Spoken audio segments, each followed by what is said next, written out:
A very good afternoon once again. It's time for Business Insight. Let's get right into it. Kenya Power's Director of Communications, Kevin Sung, has said that power supply in most parts of the country are back to normal after a major blackout hit most parts of the capital city, Nairobi, yesterday evening, plunging the city and other parts of the country into darkness that did last for close to 4 hours. A major power blackout hit most parts of the capital, Nairobi, and other counties countrywide yesterday evening, plunging it into darkness. The blackout that lasted for more than 4 hours, with businesses that rely heavily on electricity bearing the brunt in the collapse in power supply. Chief Communications Officer at the Kenya Power, Kevin Sung, said that investigations are ongoing to establish the cause, while at the same time assuring that normalcy in power supply across the country has returned and many customers are back on the grind, with reports indicating that a technical hitch emanating from the transmission system led to the unexpected loss. Tuesday's power blackout coincided on the day various parts of the country experienced such an occurrence, with the utility company placing the blame on a rogue monkey. Thank you, Dr. Juma. Now we're shifting gears. This comes at a time the company is undergoing turbulent times of assuring Kenyans of provision of quality services. Stella Aswani, Ebru Business. Betting companies are in talks with the government over the proposed taxation as some of them continue with their corporate social responsibility. The tax row with the government has caused a lot of harm on local deals as the betting companies retreat over the high tax imposed on them.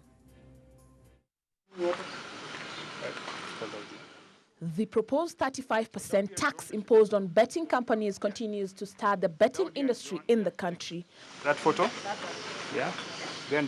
Betway Kenya CEO Wanja Gikonyo said that the tax issue is something that the betting industry have been debating about and there is no need for alarm.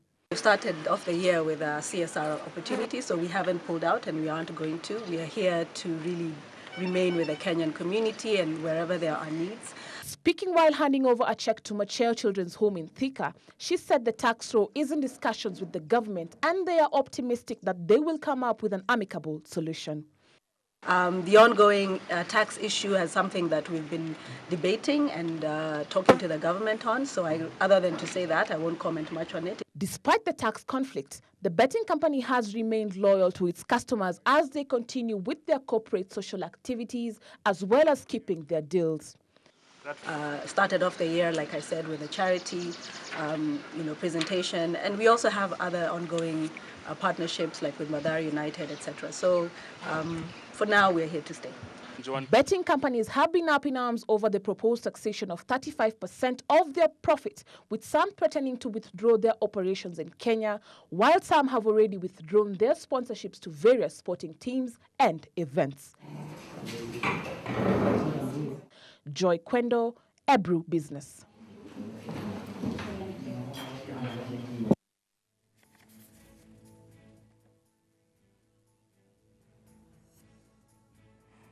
All right, and with that, we shall be linking up with our very own Victoria Mungo, where she is on the site where hundreds of Chase Bank depositors are gathered at a Nairobi hotel in a meeting with the Central Bank Governor Patrick Njoroge to get clarification on the way forward of Chase Bank days after a Mauritius Bank SPM acquired the bank. And journalists have not been allowed to film proceedings of the meeting. Regardless, my colleague Victoria Mungo brings us up to speed on the event. Victoria, I don't know if you're with us. A very good afternoon to you. Coming to you from the Crown Plaza Hotel here in Nairobi, where the meeting with the Chase Bank depositors had a meeting with the Central Bank Governor Patrick Njoroge with KDIC, just to, like you mentioned, to get clarifications on the way forward of Chase Bank. And now what's coming out of this meeting is that depositors have been assured that they will be getting their deposits that they had put in Chase Bank, and this will be only 75% of the total deposit that they had in Chase Bank. Remember, just when Chase Bank was first opened, depositors were allowed to withdraw only up to 1 million shillings, and now the bank has been sold off to the CBM Bank, a Mauritius-based bank, and now depositors have been assured that they will be getting 75% of the amount of money that they have in their accounts. However, on unspecified dates and on specified days, Central Bank says that all the depositors, the accounts that were owned by Chase Bank depositors will be shifted to the new bank, which is CBM, and they will be opened for accounts will be opened, both current accounts and saving accounts, whereby the 75% of the money will be deposited to those accounts. However, this amount will not be fully in one account. The savings account will receive 18% of half of 75%, and then the other savings account will also receive 18.5% of the amount. This means, despite the fact that they will be receiving a total of 75%, it will also come in batches. And this is an issue, Nina, that sparked a lot of heated debate and emotions that we were able to experience during this meeting, because these depositors say it's been a long time they've been waiting for this money, remembering that some of them have all the money in this Chase Bank accounts, and now they're saying it's been a long wait and it's been promises after promises. However, the governor says they need to be patient and give the bank a little more time, considering the far they've come, to make sure they can at least get something out of the bank that was put under receivership. And this 25% that will be remaining from the 75% of their savings, or rather their deposits, it's not clearly put how they will be receiving this money. However, we sought to get clarification from the governor, and he says that they will be looking into selling some of the assets owned by Chase Bank, and also some of the people who own Chase Bank in terms of loans. They will be following up on them to make sure that these loans have been recovered so that this 25% remaining amount of the money for the depositors can be able to be generated and be put into their accounts. However, generally, it's been a meeting that depositors say has given them a chance to get clarification and to get to ask their own questions directly to the central government, to the central bank governor, Patrick Njoroge. And tomorrow we'll be heading to Mombasa, where we'll be meeting more depositors based in Mombasa to do the same thing, to clarify and to just let them ask him any of those questions that they will be probably having, because we understand that Chase Bank has been under receivership and now it's been sold off. Right. There are many questions that the depositors would want answered. Nina. All right. Well, thank you very much, Victoria. I think you've given us more than enough information on what is going on with Chase Bank, and we shall be having a full report in our subsequent bulletins. Now, let us shed some light on today's price statistics of basic commodities across the country. Malindi Town residents experienced the highest price of 4,000 shillings on a 90-kilogram bag of dry maize, followed by Kisumu at a price of 3,600 shillings of the same commodity as shown on our table right there. Mombasa residents enjoy the lowest price at 3,700 shillings, followed by this is now at 90 kilograms per bag, and cowpeas cost 7,200 shillings in Nairobi, 8,100 in Mombasa, and 9,200 in Kisumu. On the other hand, tomatoes, a large box costs 5,760 in Nairobi, 3,900 in Mombasa, while in Kisumu it costs 4,000 shillings. As a sack of potatoes costs 2,200 in both Nairobi and Mombasa, and 1,500 in Kisumu. Finally, everyone is being fair in Kisumu. It's been every other commodity has been expensive in Kisumu until now. Now, lastly, a net of onions costs 975 shillings in Nairobi, 700 in Mombasa, and as usual, it's on the high in Kisumu at 910 shillings. Avocados on the other side cost 2,400, 4,500, and 1,800 in Nairobi, Mombasa, and Kisumu, respectively.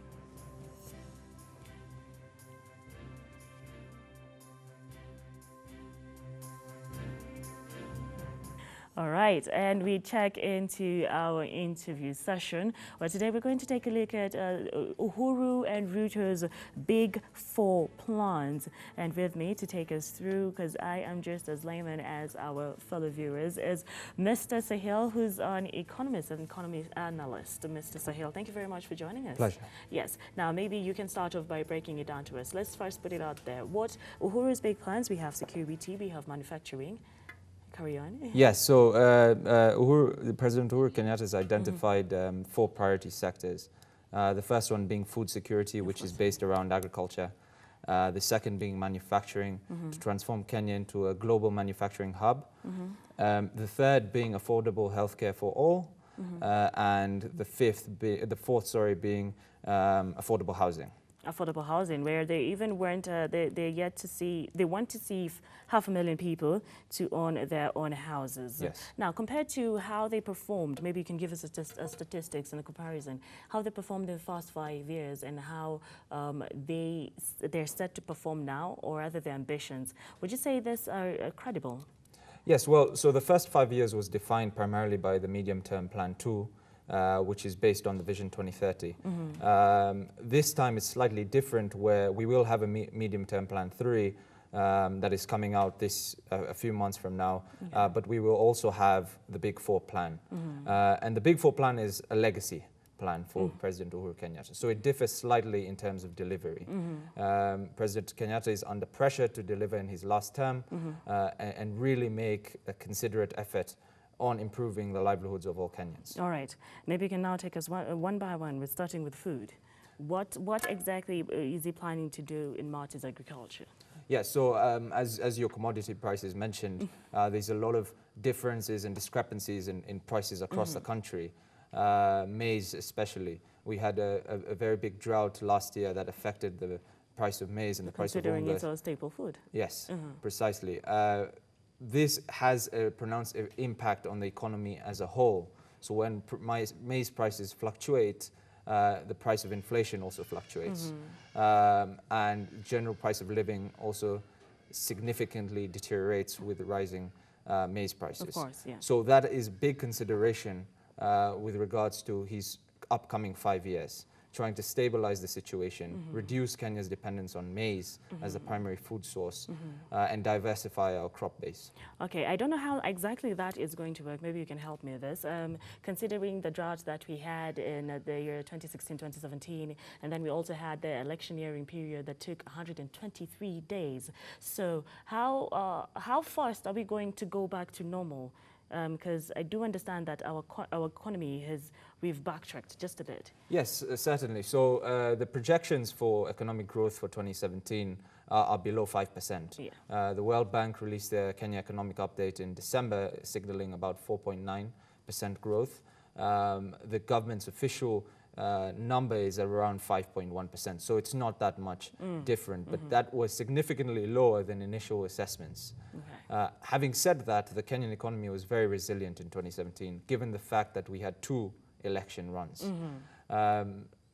Moving on to 2018, there's heightened prospects for improved growth, but it's still below 6%.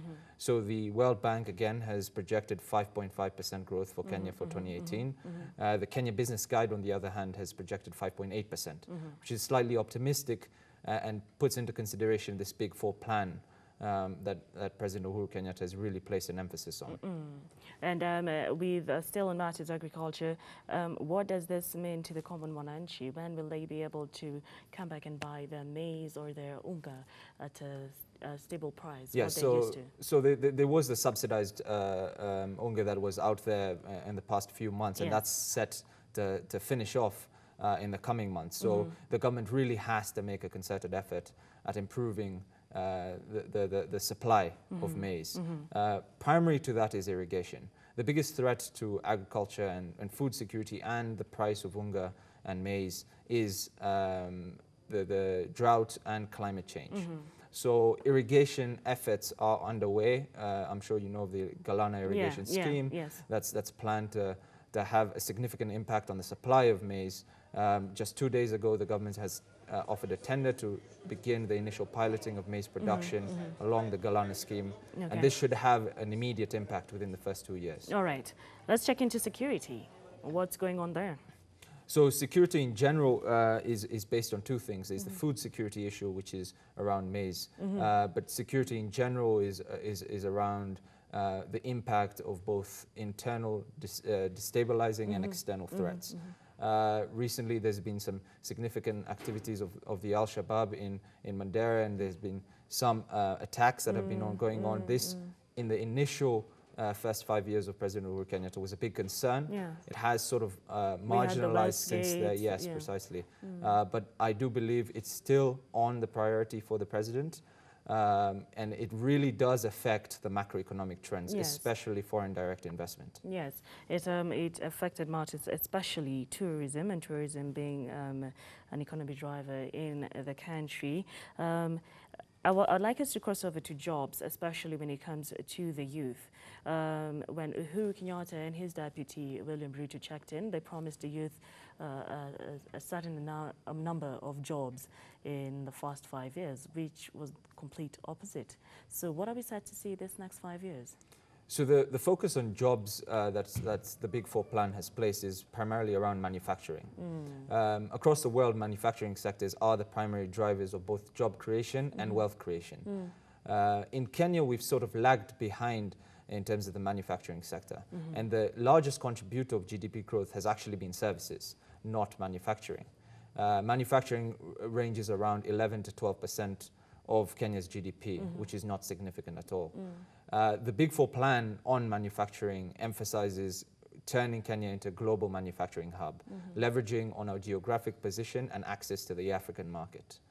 The manufacturing sector certainly holds a lot of potential for job creation. However, there are certain structural issues that must be addressed, such as infrastructure, such as energy, such as labor costs, as well as raw material costs. Now, all this combined is what would transform a sector such as manufacturing into sustainable jobs. All right, and what, in layman's terms, what does that mean to the common Mwananchi? You So got to break it down. in layman's terms, that means that the manufacturing sector is what is going to drive Kenya's growth moving forward. Yes. Especially towards 2030. However, because of the infrastructure deficits that we have, we don't have enough roads, we don't have enough connectivity within the country as well as externally. It makes it very difficult to see results quickly. What about skills? Do we have enough skills for us to delve into manufacturing? Yes, so Kenya's skill set is well above the regional average. Right. Kenya's workforce has been ranked consistently as one of the best in Africa. The issue is in terms of absorption. How do we incentivize manufacturers to set up shop in Kenya and expand their production base so that they can hire more individuals? Now, this is tied to a lot more other factors than just the skill set of individuals. It's tied to the state of the economy in general. It's tied to energy costs. So we must look at everything in terms of the cost towards the manufacturer. Kenya becoming a competitive place for manufacturers to set up. All right, and maybe we can highlight, we're actually running out of time, unfortunately, but maybe we can highlight Marta's housing and the fact that Uhuru Kenyatta, in his speech himself, said that he'd like, in this 5 years, 500,000 Kenyans to have their own homes by reducing mortgages and slightly bring us yes. up So to speed with those two points, the health and housing, are the social policy side of the plan rather than the economic side. But nevertheless, they influence the way households in Kenya operate. So a key rationale behind that is the income that a household receives, that the common Mwananchi receives, is sort of cut back by the various costs incurred on them. So they have to pay high amounts of rent, higher interest rates on their loans, they have to pay for healthcare. But by reducing the burden on those aspects, you improve the amount of disposable income that they have.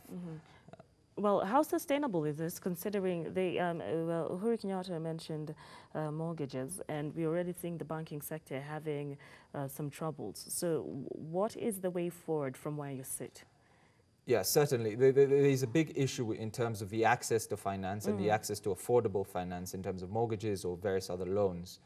The biggest impediment to that is actually the rate cap that was introduced by the CBK through a parliamentary bill early last year. My directed suggestion to the government would be to remove the rate cap and begin to improve the competitiveness of the banking sector as a whole so that the supply of finance increases. All right. Well, I think that's just it from me. Is there anything else we'd like to add, Mr. Sahil? No, that's fine. We really delved into the matters. We were looking at Uhuru Kenyatta's and his deputy William Ruto's big plan in the second term, which were around food security, manufacturing, security, internal security, and jobs, especially when it comes to the youth. Well, that's it for Business Insight this afternoon. My name is Nina Shaban with my very able guest, Mr. Sahil Shah. Please do have a lovely afternoon.